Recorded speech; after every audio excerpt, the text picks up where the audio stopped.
Então esse é o nosso terceira classe do nosso curso sobre a vida de Cristo. Vamos iniciar lendo alguns versículos no Evangelho de Lucas. Nosso tema hoje são as referências proféticas diretas ao nosso Senhor Jesus. Lucas no capítulo 24.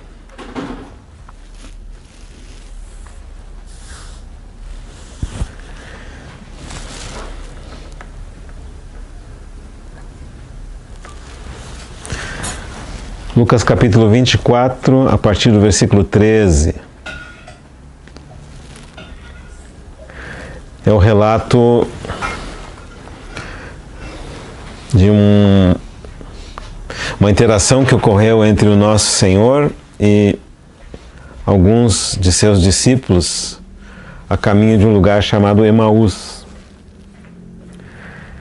Naquele mesmo dia, 2 deles estavam de caminho para uma aldeia chamada Emaús, distante de Jerusalém, 60 estádios. E iam conversando a respeito de todas as coisas sucedidas. Aconteceu que enquanto conversavam e discutiam, o próprio Jesus se aproximou e ia com eles. Os seus olhos, porém, estavam como que impedidos de o reconhecer. Então lhes perguntou Jesus: que é isso que vos preocupa e de que ides tratando à medida que caminhais? E eles pararam entristecidos. Um, porém, chamado Cleopas, respondeu dizendo: és o único, porventura, que, tendo estado em Jerusalém, ignoras as ocorrências desses últimos dias? E lhes perguntou quais, e explicaram o que aconteceu a Jesus, o Nazareno, que era varão profeta, poderoso em obras e palavras, diante de Deus e de todo o povo. E como os principais sacerdotes e as nossas autoridades o entregaram para ser condenado à morte e o crucificaram. Ora, nós esperávamos que fosse ele quem havia de redimir Israel, mas depois de tudo isso é já este o 3º dia desde que tais coisas sucederam. É verdade que também algumas mulheres das que conosco estavam nos surpreenderam tendo ido de madrugada ao túmulo. E não achando o corpo de Jesus, voltaram dizendo terem tido uma visão de anjos, os quais afirmavam que ele vive. De fato, alguns dos nossos foram ao sepulcro e verificaram a exatidão do que disseram as mulheres, mas não o viram. Então lhes disse Jesus: honestos e tardos de coração para crer em tudo o que os profetas disseram. Porventura não convinha que o Cristo padecesse e entrasse na sua glória? E começando por Moisés, discorrendo por todos os profetas, expunha-lhes o que a seu respeito constava em todas as Escrituras. Quando se aproximaram da aldeia para onde iam, fez ele menção de passar adiante. Mas eles o constrangeram, dizendo: fica conosco, porque é tarde, e o dia já declina. E entrou para ficar com eles. E aconteceu que, quando estavam à mesa, tomando ele o pão, abençoou-o, e tendo-o partido, lhes deu. Então se lhes abriram os olhos, e o reconheceram, mas ele desapareceu da presença deles. E disseram um ao outro: porventura não nos ardia o coração quando ele pelo caminho nos falava, quando nos expunha as Escrituras? E na mesma hora, levantando-se, voltaram para Jerusalém, onde acharam reunidos os 11 e outros com eles, os quais diziam: o Senhor ressuscitou e já apareceu a Simão. Então os 2 contaram o que lhes acontecera no caminho e como fora por eles reconhecido no partir do pão. Falavam ainda estas coisas quando Jesus apareceu no meio deles e lhes disse: paz seja convosco. Eles, porém, surpresos e atemorizados, acreditavam estarem vendo um espírito. Mas ele lhes disse: por que estáis perturbados e por que sobem dúvidas ao vosso coração? Vede as minhas mãos e os meus pés, que sou eu mesmo, apalpai-me e verificai, porque Um espírito não tem carne nem ossos, como vedes que eu tenho. Dizendo isto, mostrou-lhes as mãos e os pés. E por não acreditarem eles ainda, por causa da alegria, e estando admirados, Jesus lhes disse: tendes aqui alguma coisa de comer? Então lhes apresentaram um pedaço de peixe assado e um favo de mel, e ele comeu na presença deles. A seguir, Jesus lhes disse: são estas as palavras que eu vos falei estando ainda convosco. Importava se cumprisse tudo o que de mim está escrito na lei de Moisés, nos profetas e nos salmos. E então lhes abriu o entendimento para compreenderem as Escrituras. E lhes disse: assim está escrito que o Cristo havia de padecer e ressuscitar dentre os mortos no terceiro dia. E que em seu nome se pregasse arrependimento para remissão de pecados a todas as nações, começando de Jerusalém. Vós sois testemunhas destas coisas, eis que envio sobre vós a promessa de meu Pai. Permaneceis, pois, na cidade, até que do alto sejais revestidos de poder. Então os levou para Betânia, e erguendo as mãos os abençoou. Aconteceu que enquanto os abençoava, ia se retirando deles, sendo elevado para o céu. Então eles, adorando-o, voltaram para Jerusalém, tomados de grande júbilo, e estavam sempre no templo louvando a Deus. Vamos orar antes de prosseguir? Amado Senhor, te damos graça porque podemos, ao final desse dia, uma vez mais elevar o nosso coração, os nossos pensamentos ao Senhor. Que esse tempo de estudo da palavra seja coroado com a sua presença. Nossa oração é a mesma oração que aqueles discípulos fizeram, pedindo: fica conosco, Senhor. Essa é a oração que nós fazemos no nome do Senhor Jesus. Amém. Nós começamos vendo como o nosso estudo a respeito da vida, da obra do nosso Senhor Jesus Cristo, ele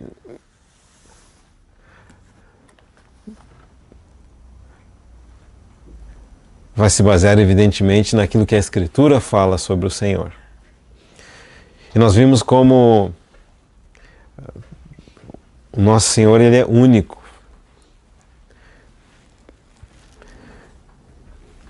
Assim como a palavra de Deus escrita é única.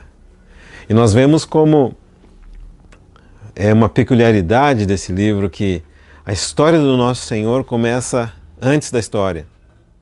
Não tem nenhum outro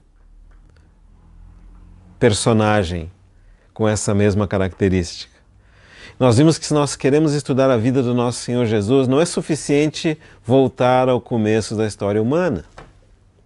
Tampouco é suficiente voltar ao começo da história do planeta. Não é suficiente voltar ao começo do universo. Não é suficiente voltar ao começo do tempo, porque o nosso Senhor Jesus Cristo existe antes que o tempo existisse. Lembra que nós vimos naquele versículo, no livro de Miqueias, que ele é antes dos tempos antigos, a sua origem é na eternidade. Antes que houvesse o universo, antes que houvesse história, antes que houvesse a terra, antes que houvessem seres humanos, o nosso Senhor Jesus Cristo já é Deus. E agora nós passamos para um segundo aspecto desse estudo, é que nós queremos saber, dentro da Bíblia, dentro da história, o que nos é dito a respeito do Senhor. Nós sabemos que a nossa Bíblia é dividida em duas partes, um Antigo Testamento e um Novo Testamento. O Antigo Testamento, nós veremos com mais detalhe posteriormente, todo ele é uma preparação para a vinda do nosso Senhor, para a primeira vinda. Ao passo que o Novo Testamento, ele parte da primeira vinda do nosso Senhor e é uma preparação para a segunda vinda do nosso Senhor. Uma coisa nós já vimos, que antes do tempo existir, no que nós vamos chamar um período da eternidade passada, o Senhor já existia. Segunda coisa que nós vimos é que nos relatos do Antigo Testamento, antes do Senhor vir ao mundo como homem, ele já havia aparecido em forma humana várias vezes, em alguns momentos especiais da história, especialmente da história do povo de Israel. Nós também mencionamos que o nosso Senhor não nasceu como nós nascemos, como os demais seres humanos nascem. Ele é o único que pode dizer, eu vim do céu. Ou ele é o único que pode dizer, eu vim do Pai e volto para o Pai. Eu vim do céu e volto para o céu.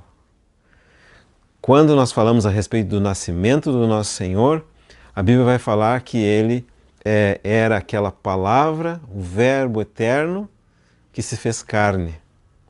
É Deus eterno agora, a palavra de Deus agora em forma humana. Mas antes mesmo desse fazer-se carne e o Verbo se fez carne e habitou entre nós, cheio de graça e verdade, antes disso nós temos essas ocasiões em que o Senhor efetivamente aparece na história da humanidade. Nós vimos como Abraão recebeu 3 homens e depois se dá conta que daqueles homens, um deles era o próprio Senhor e fez promessas maravilhosas a Abraão. Depois nós lembramos como Jacó, diz que Jacó lutou a noite inteira com um homem e depois, de alguma forma naquela passagem bíblica do livro de Gênesis, nos é revelado que ele lutou com o próprio Deus. Depois nós vimos também, entre outras, aquela vez em que os amigos de Daniel foram lançados na fornalha de fogo acesa, e quando eles olharam para dentro daquela fornalha, eles não enxergaram apenas os 3 amigos, mas enxergaram um quarto semelhante a um filho de homem, e nós sabemos que aquele era o próprio Senhor Jesus,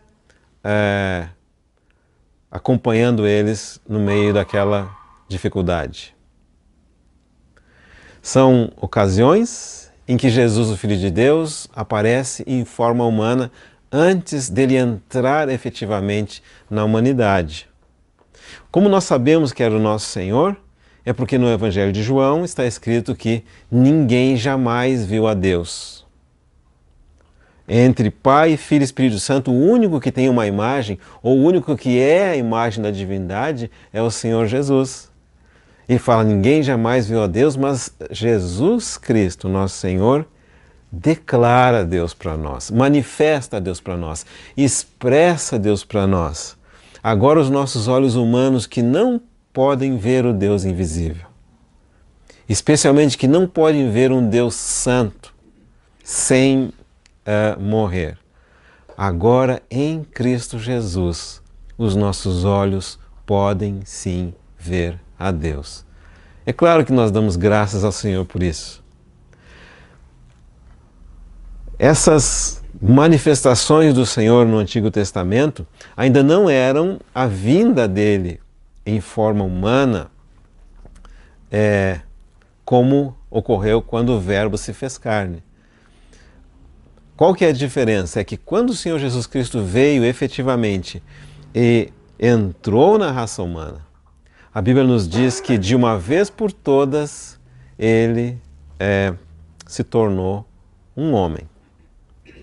100% Deus, como nós veremos ao longo desse nosso estudo, é 100% homem.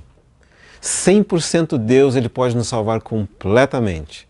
100% homem, ele pode simpatizar com as nossas fraquezas, ele pode ser identificado com o nosso pecado, ele pode ser o nosso substituto perante Deus e conquistar a salvação para nós na presença de Deus. Vamos ter oportunidade de comentar também sobre isso à medida que vamos avançando no nosso estudo.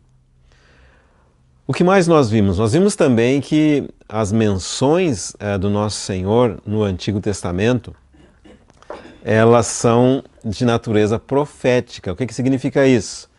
De alguma forma, antes do nosso Senhor Jesus vir à humanidade, antes dele entrar no mundo, expressão que ele mesmo usa, essa vinda dele foi predita profeticamente nas palavras da Bíblia. Isso é um assunto fascinante. Há quem tenha computado, somente no Antigo Testamento, cerca de 333 profecias a respeito da vinda do Senhor Jesus. E claro que no Antigo Testamento eles esperavam o Senhor como o Messias. O Messias significa o ungido, o Cristo. Então essas são 333 profecias messiânicas. Entre elas tem as profecias indiretas, ou seja, objetos, rituais, cerimônias, pessoas do Antigo Testamento que apontavam para o Senhor Jesus ou para a sua obra, são indiretas, e temos as diretas, palavras que falam especificamente a respeito da vinda do nosso Senhor. As indiretas nós já mencionamos anteriormente, por exemplo, a Páscoa. Todo aquele ritual em que, quando o israelita pecava, ele levava um animal inocente, derramava o sangue daquele animal sobre o altar, e quando o sangue era derramado, o pecador era perdoado, e eles lembravam isso de tempos em tempos. Era simplesmente uma profecia indireta. Essa cerimônia nada mais, nada menos é do que uma cerimônia didática para nos ensinar a natureza da obra do nosso Senhor Jesus. Quando o verdadeiro sacrifício viesse, quando o sangue do Filho de Deus fosse derramado no verdadeiro altar que é a cruz do Calvário, então os nossos pecados seriam, sim, perdoados completamente e esquecidos. Na expressão do profeta diz que os nossos pecados seriam lançados no fundo do mar. Ninguém mais pode encontrar. Aquele sangue dos animais, na verdade, era então somente sombra, tipos, figuras. Quando veio o Senhor Jesus Cristo, veio a realidade. Então a Páscoa, que era celebrada periodicamente, nada mais, nada menos era do que uma profecia indireta. O maná, o pão que caiu do céu e alimentou o povo de Deus no deserto, profecia indireta. É uma figura para nos ensinar o significado da vida do Senhor Jesus Cristo. Eles comeram aquele pão e morreram. Mas quando o Senhor Jesus Cristo vem, ele diz: eu sou o verdadeiro pão. Eu sou a verdadeira vida. Quem de mim se alimenta nunca mais vai ter fome. Quem de mim se alimenta nunca mais morrerá. Quem de mim se alimenta, ainda que morra, eu o ressuscitarei no último dia. Então aquele pão, profecia indireta, falando a respeito do nosso Senhor. E assim nós poderíamos passar por vários símbolos. O tabernáculo, aquela estrutura simples lá no deserto, com uma única entrada que dava acesso a Deus lá no interior do Santo dos Santos. Também é uma figura do nosso Senhor Jesus. O Senhor Jesus Cristo disse: eu sou o caminho, a verdade e a vida. Ninguém vem ao Pai senão por mim. Mas olha que ele não disse assim: ninguém vai ao Pai. Diz: ninguém vem ao Pai, porque Ele e o Pai são um. E Ele é o único caminho. Então, quando as pessoas dizem todos os caminhos levam a Deus, você devia perguntar para elas o quê? Qual Deus? Ao Deus verdadeiro, somente Jesus é a porta. Ele disse: somente eu sou a porta. Somente eu sou a verdade. Somente eu sou o caminho. Somente eu sou a vida. Então, nós poderíamos passar aqui literalmente toda uma semana só detalhando as profecias indiretas a respeito do nosso Senhor Jesus. Mas claro que não vamos fazer isso. Você pode fazer isso no seu tempo de leitura da Bíblia. Procura Jesus lá no Antigo Testamento e você vai ficar surpreso ou surpresa em ver como são grandes as evidências a respeito do nosso Senhor, as referências a respeito do nosso Senhor. Hoje nós queremos avançar para as profecias diretas. Como nós sabemos que essas profecias falam a respeito do nosso Senhor Jesus? graças a Deus, é muito simples. É porque nós encontramos essas profecias no Antigo Testamento e elas são interpretadas para nós no Novo Testamento. E nós vamos passar essas profecias com os irmãos, com as irmãs, uma a uma, sem pressa, e vamos mostrar onde aparece no Antigo Testamento e onde aparece no Novo Testamento, com uma explicaçãozinha curta que nos ajuda a crer ou a entender o que essa profecia se refere. Por que nós não temos pressa? Primeiro, porque nós já temos a vida eterna, graças a Deus. E segundo, porque o nosso propósito nessas classes que nós estamos tendo é efetivamente dar um estudo detalhado, que depois você vai poder reler, estudar, acompanhar com a Bíblia e usar quando for falar do Senhor ou explicar o porquê da sua fé para os seus amigos. Então, a primeira profecia que nós queremos mencionar se encontra no livro de Gênesis, no capítulo 3, no versículo 15.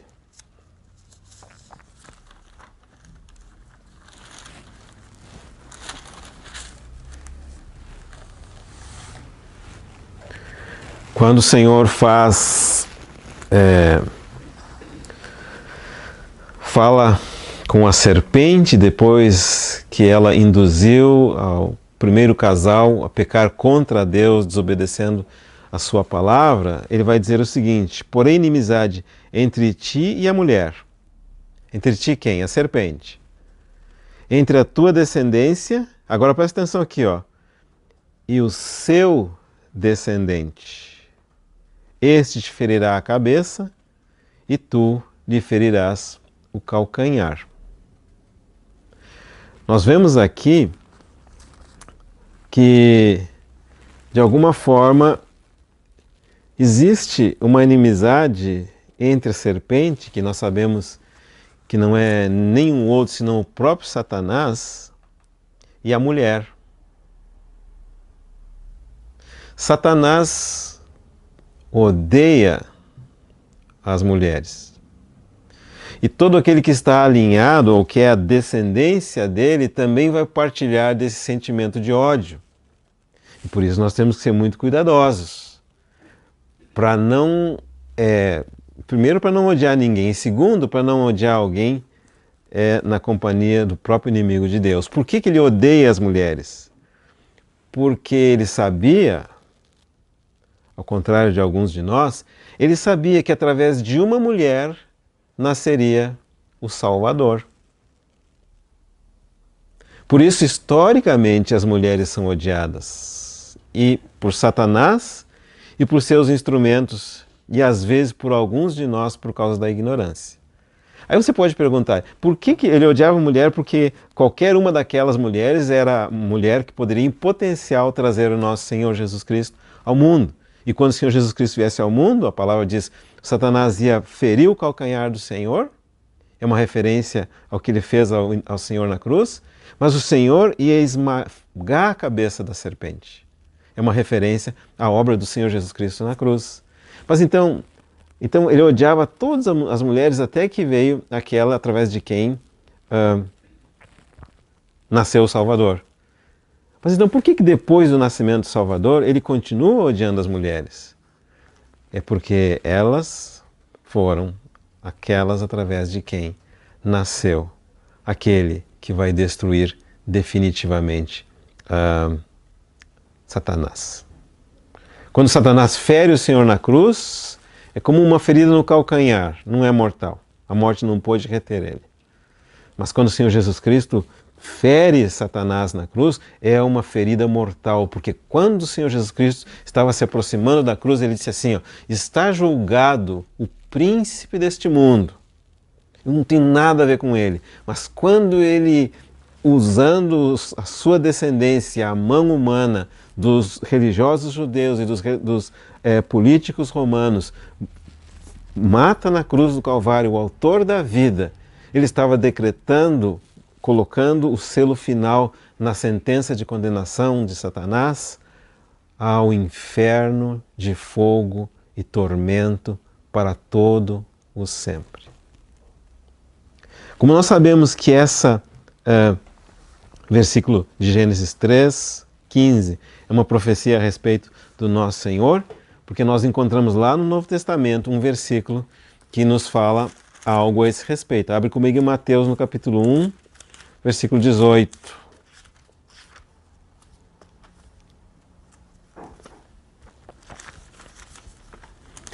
Mateus 1, 18. Ora, o nascimento de Jesus Cristo foi assim. Estando Maria, sua mãe, desposada com José, sem que tivessem antes coabitado, achou-se grávida pelo Espírito Santo. Ou seja, o nascimento do nosso Senhor foi diferente do nascimento de qualquer outro ser humano. Todo outro ser humano, ele é fruto da união de uma semente. O significado da palavra esperma é uma semente que fecunda, que parte do homem, que fecunda um óvulo dentro da mulher. Mas no caso do nosso Senhor, não ocorreu isso. O Senhor foi gerado sem a interferência do homem. E então Gênesis 3:15 corresponde a esse Mateus capítulo 1, versículo 18. Mas agora o que eu queria chamar a atenção dos irmãos, antes de passar para o segundo exemplo, é o seguinte.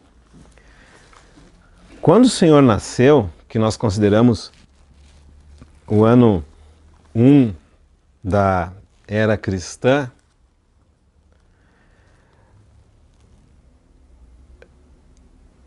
essa profecia, registrada em Gênesis capítulo 3, já estava escrita, sabe há quanto tempo? No mínimo 1400 anos. Isso são 14 séculos. E é sempre algo extremamente impressionante quando nós consideramos a perfeição, a curacidade, a exatidão da palavra bíblica da profecia. Todas essas evidências que nós veremos é para que, ao final das contas, não fica nenhuma dúvida de que, de fato, aquele filho do carpinteiro, que nasceu lá em Belém da Judéia, se criou em Nazaré, que cresceu na terra de Israel, que andou entre nós, é de fato o Filho de Deus. Mais que isso, ele é o próprio Deus. Então, 1400 anos antes do nascimento do nosso Senhor, já havia essa profecia. Segunda profecia, com relação ao nascimento do nosso Senhor. A segunda profecia que nós queremos mencionar é com relação ao nascimento do nosso Senhor. E ela se encontra no livro de Isaías, no capítulo 7.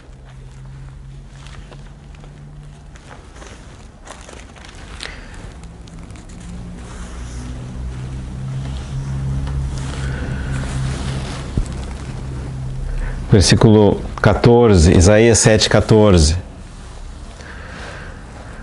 Portanto, o Senhor mesmo vos dará um sinal. Eis que a Virgem conceberá e dará à luz a um filho e lhe chamará Emanuel.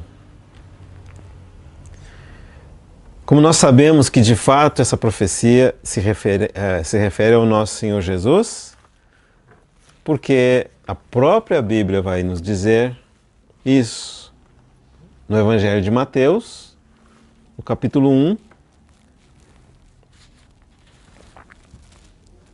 Eu vou ler o versículo 21, 22 e 23. Então, nunca nós precisamos ter dúvida a respeito dessa passagem, nem mesmo discutir, porque é a própria Bíblia no Novo Testamento que está interpretando o Antigo. Olha o que está escrito lá. Ó. Ela dará à luz a um filho, lhe porás o nome de Jesus, porque ele salvará o seu povo dos pecados deles.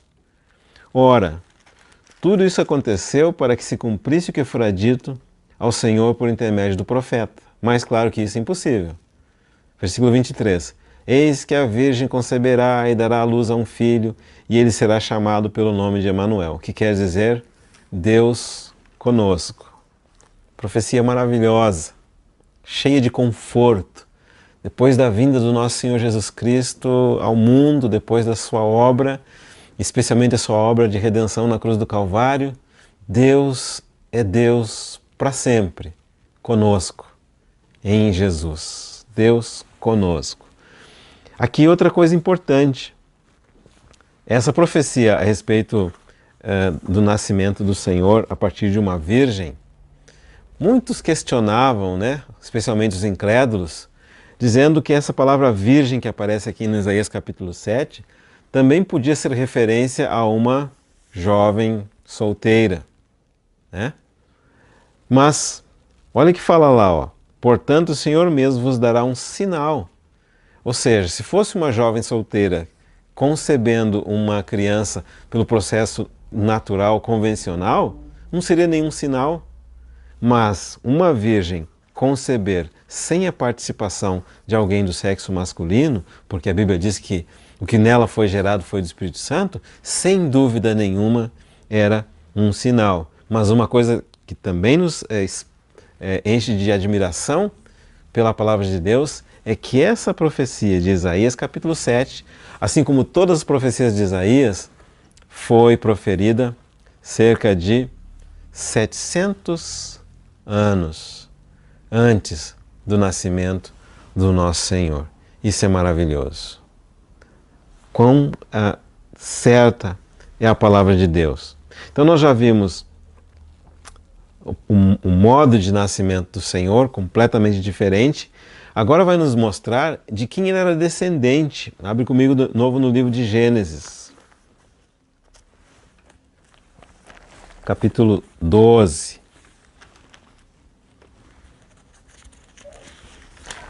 Gênesis 12.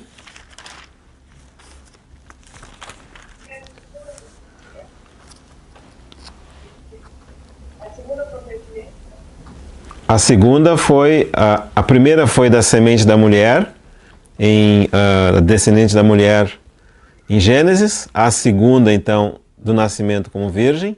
A terceira agora, descendente do Abraão. Gênesis 12, 3. Abençoarei os que te abençoarem, amaldiçoarei os que te amaldiçoarem, em ti serão benditas todas as famílias da terra. Aí, depois, versículo 7. Apareceu o Senhor a Abraão e lhe disse, darei à tua descendência essa terra. Ali edificou Abraão um altar ao Senhor que lhe aparecera. Depois, capítulo 17, no mesmo livro de Gênesis. Versículo 7. Estabelecerei a minha aliança entre mim e ti, e a tua descendência no decurso das suas gerações, aliança perpétua para ser o teu Deus e da tua descendência. E aí, quando nós vamos ao Novo Testamento, ao livro de Gálatas, no capítulo 3, no versículo 16, nós temos a explicação dessa profecia. Gálatas 3,16. Ora, Gálatas 3,16. Ora, as promessas foram feitas a Abraão e ao seu descendente. Não diz e aos descendentes, como se falando de muitos, porém como de um só, e ao teu descendente, que é Cristo. Então nós vemos que as Escrituras não deixam nenhuma dúvida. Agora, inclusive, com relação à origem étnica do nosso Senhor Jesus.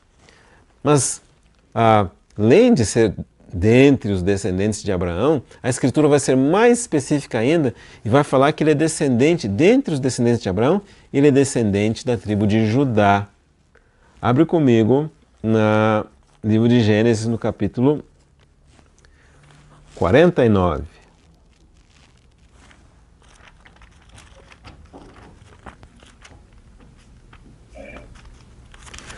Gênesis 49, versículo 10.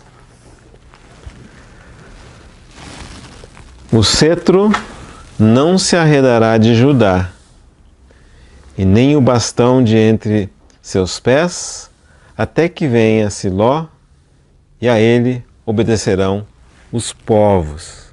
Quando a Bíblia fala de cetro, está falando de governo. Então, de alguma forma, aquele que viria a governar os povos, governar as nações, não somente era descendente de Abraão, mas um descendente de Judá. Quando nós vamos no livro de Hebreus, no capítulo 7,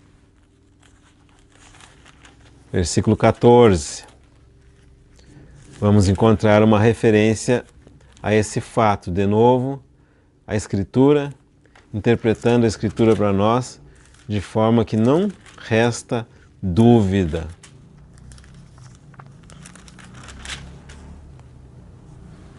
Pois é evidente que nosso Senhor procedeu de Judá, tribo a qual Moisés nunca atribuiu sacerdotes. Então, lá no Novo Testamento, interpretando essa passagem do Antigo Testamento, nos dando mais uma menção profética a respeito de identificando o Messias, identificando o Senhor.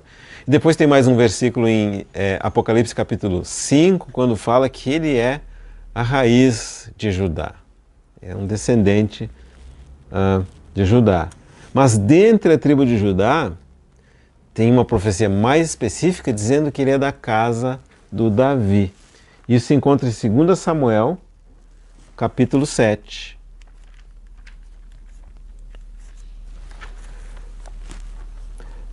Versículos 12 e 13. Quando Deus está falando com o Davi, ele diz: quando os teus dias se cumprirem, Davi, e descansarem com os teus pais, então farei levantar depois de ti o teu descendente, está vendo ali? Que procederá de ti, e estabelecerei o seu reino. Este edificará uma casa ao meu nome, e eu estabelecerei para sempre o trono do seu reino. E o Senhor vai falar mais, né? Eu lhe serei por pai, e ele me será por filho. Impressionante. Essa profecia foi escrita provavelmente 900 anos antes do nascimento do nosso Senhor. Então, são exemplos de profecias diretas, maravilhosa palavra de Deus, descrevendo quem seria o Messias, como ele nasceria, em qual etnia, qual seria o seu antepassado, qual seria a tribo e qual seria a pessoa e o cargo que ele iria ocupar. Os estudiosos, eles fizeram, os matemáticos, né, fizeram alguns cálculos sobre qual que é a probabilidade de que todas essas predições proféticas se cumprissem em uma única pessoa por acaso. A probabilidade é quase zero, é quase impossível disso acontecer. Então nós vemos que o fato de todas elas descreverem e se cumprirem é uma comprovação que verdadeiramente a Bíblia é a palavra de Deus. E Jesus é o Filho de Deus. E o Senhor Jesus é o próprio Deus. Por isso que à medida que nós vamos estudando essa vida maravilhosa, vamos estudando essa pessoa maravilhosa, gradualmente, internamente, nós vamos nos prostrando diante dele e adorando o seu nome. Esse é o nosso Deus. Assim é o nosso Deus. Não resta dúvida nenhuma. Agora, presta atenção. Essas profecias que nós mencionamos agora, elas fazem referências praticamente a origem humana do nosso Senhor. Agora, quando nós vamos prosseguindo na leitura das profecias, nós veremos que também a missão do nosso Senhor como Redentor, ela está colocada detalhadamente para nós. Nós vamos ver isso com bastante especificidade. Também por uma coisa, eu vou ler mais alguns exemplos dessa parte relacionada então com o programa de redenção do nosso Senhor, a missão dele como Redentor. E lá na metade dos exemplos, eu vou fazer uma pausa para ver se você consegue perceber um fato que ocorre com frequência nessas profecias. Vamos lá então. Muito bem. O nascimento do nosso Senhor. Tem uma profecia em Miqueias, capítulo 5, versículo 2 e 3, que vai dizer a cidade onde o Senhor nasceu. Miqueias. Miqueias 5,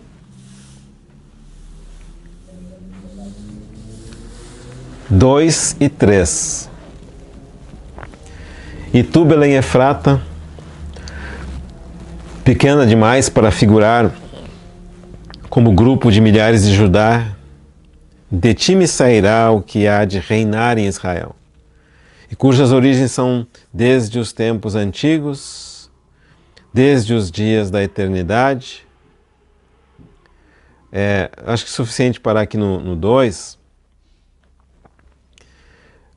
Belém Efrata.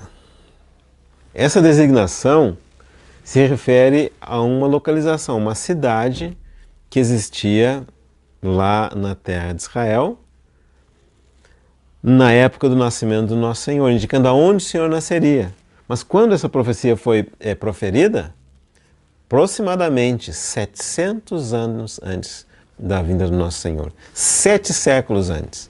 E o mais impressionante, 7 séculos antes essa profecia é mencionada, 7 séculos depois o Senhor efetivamente nasce em Belém Efrata, e hoje, 2.700 anos depois que essa profecia foi escrita, nós podemos ainda hoje, alguns de nós já visitamos, um lugar chamado Belém, naquela região lá de Efraim, e que é na Judéia, e que comprova, como se precisasse, né? Não precisa comprovar a Bíblia, mas comprova a infalibilidade da palavra de Deus.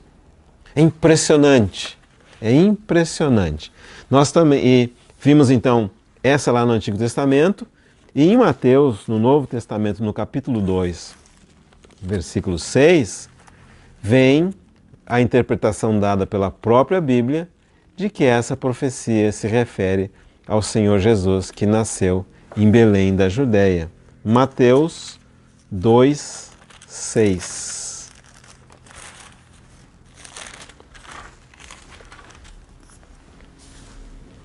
E tu, Belém, terra de Judá, não és de modo algum a menor entre as principais de Judá, porque de ti sairá o guia que há de apacentar o meu povo Israel. Maravilhoso! Você está vendo como uma a uma daquelas palavras do Antigo Testamento, referentes ao nosso Senhor Jesus, elas são explicadas por palavras do Novo Testamento, de forma que termina a discussão.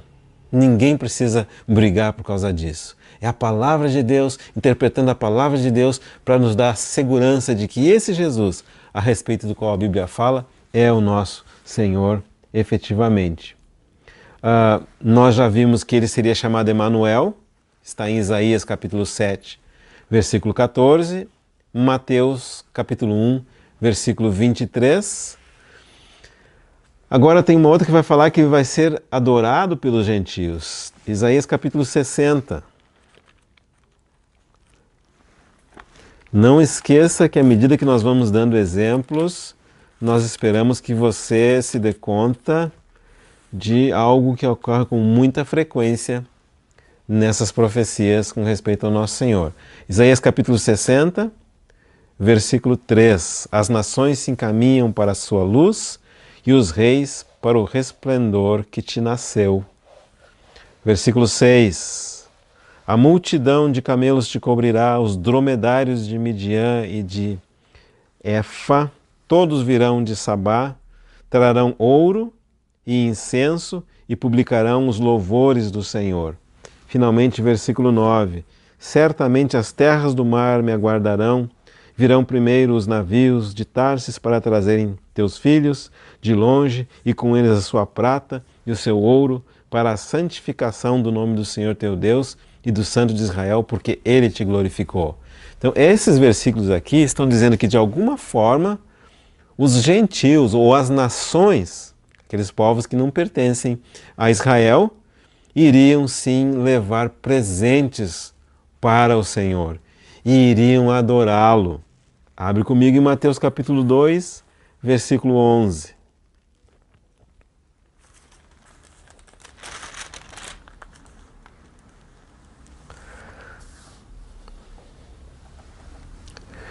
Entrando na casa, viram o menino com Maria sua mãe. Prostrando-se, o adoraram e, abrindo os seus tesouros, entregaram as suas ofertas a ouro, incenso e mirra.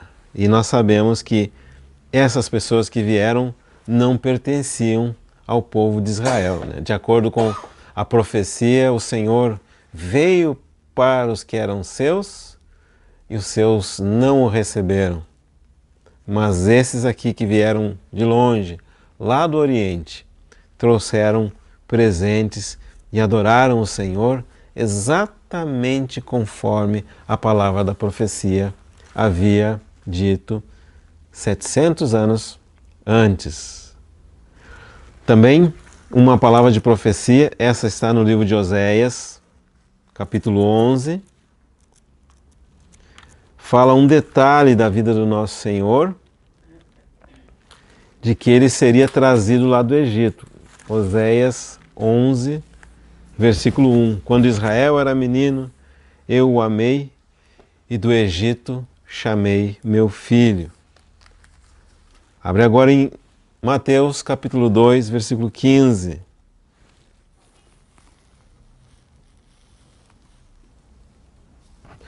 Eu vou ter que ler um pouquinho antes, né? Dispondo-se ele de noite, tomou o menino e sua mãe e partiu para o Egito, e ficou lá até a morte de Herodes, para que se cumprisse o que fora dito pelo Senhor, por intermédio do profeta: do Egito chamei meu filho.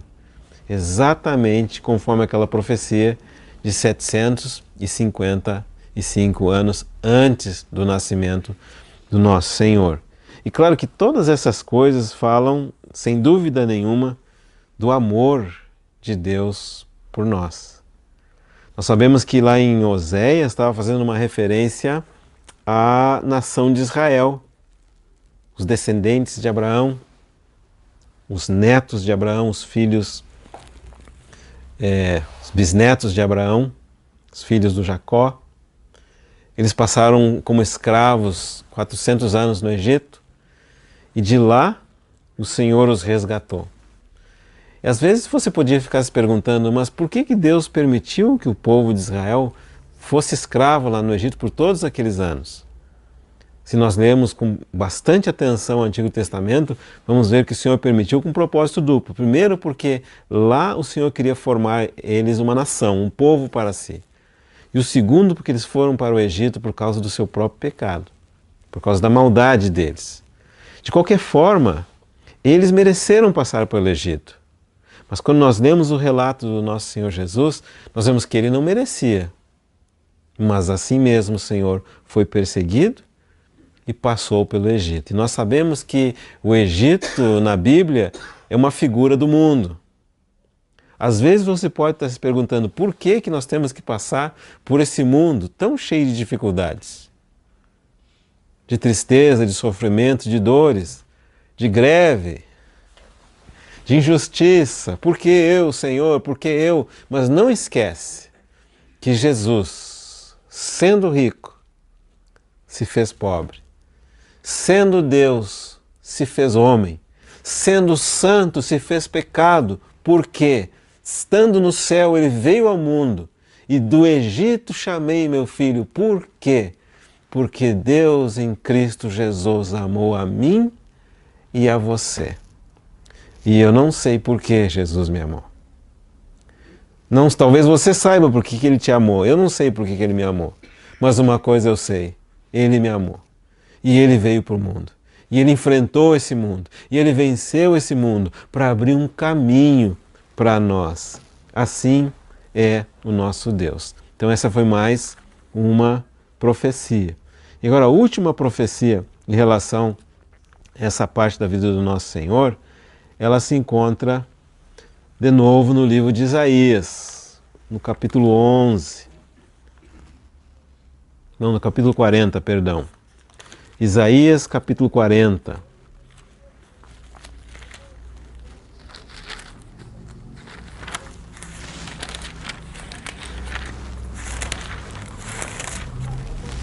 Versículo 3. Voz do que clama no deserto, preparai o caminho do Senhor, endireitai no ermo a vereda do nosso Deus. Essa profecia, ela é interpretada por Mateus no capítulo 3, versículo 1 a 3. Naqueles dias, Mateus 3, 1 a 3. Naqueles dias, apareceu João Batista pregando no deserto da Judéia e dizia: arrependei-vos, porque está próximo o reino dos céus. Olha a explicação do Mateus. Porque este é o referido por intermédio do profeta Isaías. Voz do que clama no deserto, preparai o caminho do Senhor, endireitai as suas veredas. Usava João vestes de pelos de camelo e um cinto de couro, e a sua alimentação eram gafanhotos e mel silvestre. Nós vamos ver aqui que, para que ninguém tivesse dúvida, quando efetivamente viesse o Messias, uma profecia anuncia que antes da vinda do Messias viria alguém, um servo do Senhor, preparar o caminho da vinda do nosso Senhor. E de fato, isso se cumpriu na pessoa e no ministério do João Batista. Então, nós vimos mais uma sequência de profecias diretas a respeito da vinda do nosso Senhor, quando nos é mostrada o local onde ele nasceria, Belém, o nome que lhe seria dado, Emanuel.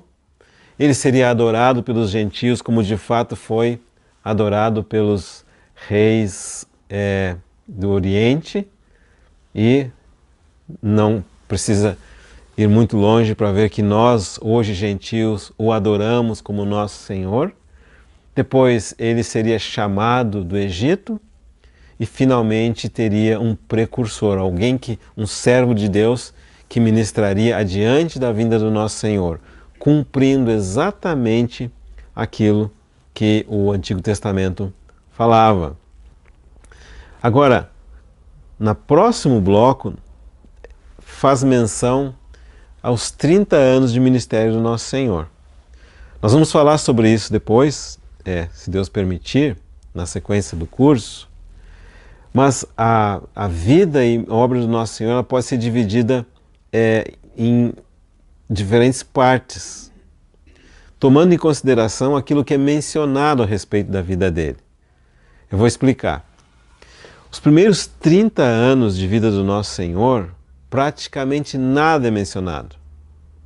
O nascimento é mencionado e um ou dois fatos relativos a eventos que ocorreram entre o nascimento e os 30 anos de idade. Quase nada. Depois que ele faz 30 anos e inicia seu ministério, muito é mencionado sobre ele. A sua obra, a sua pessoa, suas palavras, aonde andou, o que não andou, o que fez, como morreu, detalhadamente. Depois, nós sabemos que ele não somente morreu, mas ressuscitou, e também é mencionado 40 dias depois da sua ressurreição, em que ele esteve aqui na terra e antes da sua ascensão. Então nós vemos como pode ser dividido a apresentação do nosso Senhor.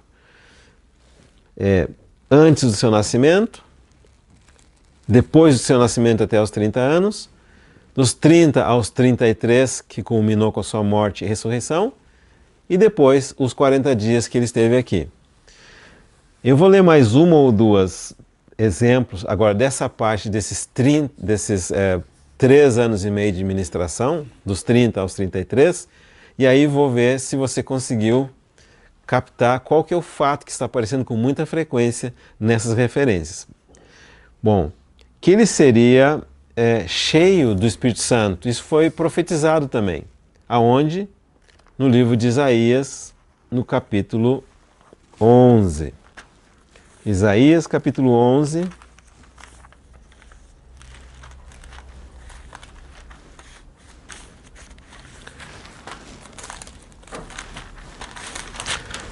Versículo 2. Repousará sobre ele o Espírito do Senhor e o Espírito de sabedoria e de entendimento, o Espírito de conselho e de fortaleza, o Espírito de conhecimento e de temor do Senhor. Nós havíamos mencionado como a obra de Deus no Antigo Testamento é majoritariamente obra de Deus Pai. Como a obra de Deus no Novo Testamento, majoritariamente a obra do Deus Filho. E a obra de Deus no período após o Novo Testamento, se estendendo até os nossos dias, majoritariamente a obra do Deus Espírito Santo. Mas isso não quer dizer que o nosso Senhor não estivesse presente lá no Antigo Testamento, como nós já vimos. Tampouco quer dizer que o Espírito Santo não estivesse presente no Antigo Testamento, claro que estava. E agora nós estamos vendo como que o Espírito Santo também está presente nesse período em que o Senhor Jesus Cristo está sobre a terra, porque, de acordo com a predição da Bíblia, ele era cheio do Espírito Santo. Abre comigo em Lucas, capítulo 3.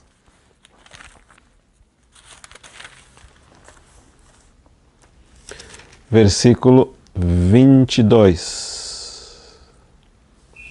E o Espírito Santo desceu sobre ele em forma corpórea, como pomba, e ouviu-se uma voz do céu: Tu és o meu filho amado, em ti eu me comprazo.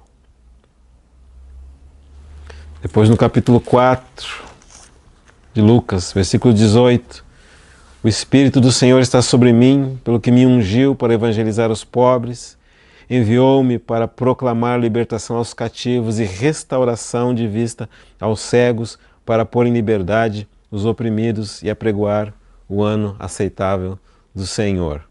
Só um comentáriozinho assim de passagem, né? À medida que nós vamos lendo essas descrições proféticas a respeito da missão do Senhor como Redentor, como a natureza dessa missão é de libertação, é de graça, é de vida, é de leveza, é de restauração, de liberdade, como é diferente de um evangelho pesado, escravizador, restritivo, que impõe regra sobre regra, como o evangelho da Bíblia é diferente de tantas outras coisas que temos ouvido por aí. Muito bem, está chegando quase ao final do nosso compartilhar de hoje, e eu queria perguntar se você já se deu conta do que tem aparecido com muita frequência aqui nessas profecias. Eu vou ajudar. O livro de Isaías. Nos exemplos que nós vamos ver na próxima oportunidade, nós vamos citar talvez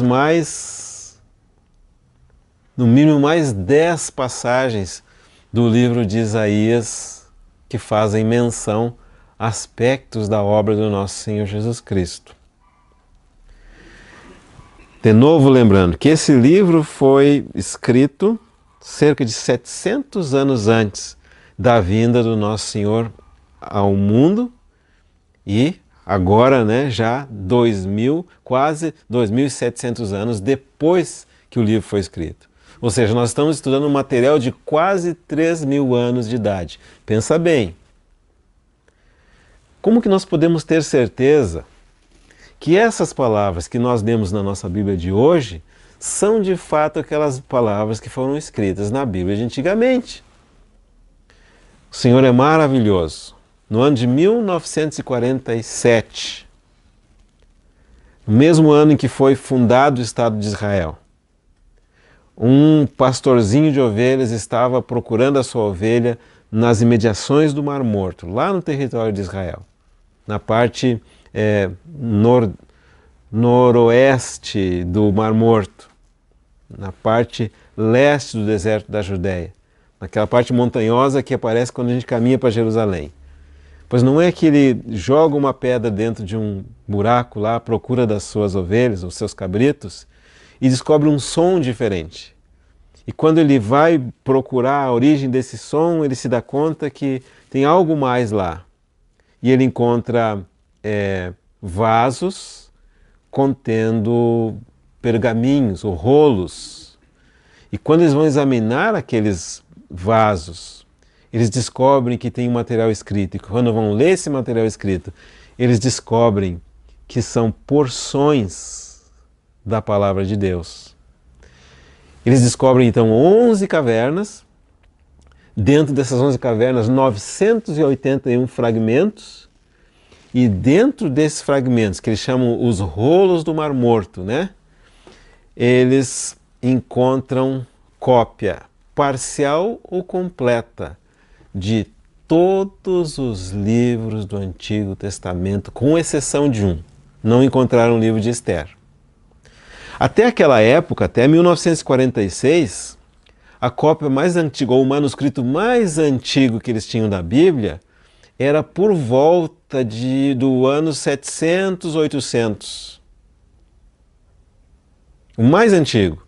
Mas quando eles encontraram esses rolos, eles descobriram que eles eram originários de aproximadamente 300 a.C. E não só isso, eles encontraram a porção do livro de Isaías completinho. Letra por letra, palavra por palavra, acento por acento. E qual foi a surpresa deles encontrarem esse fragmento que agora na nossa época, né, já tem 2.300 anos de idade? Qual foi a surpresa deles?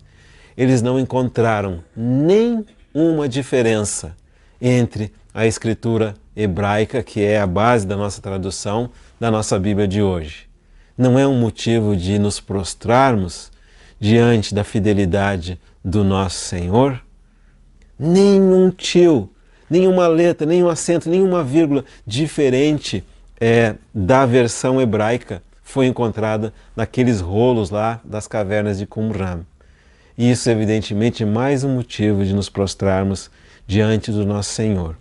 Porque esse, sendo um dos livros que foi encontrado, intacto, completo, datado de agora de 2.300 anos atrás, é repleto de palavras proféticas literais, descrevendo o nascimento, o ministério, a obra, a vida e a pessoa do nosso amado Senhor Jesus Cristo.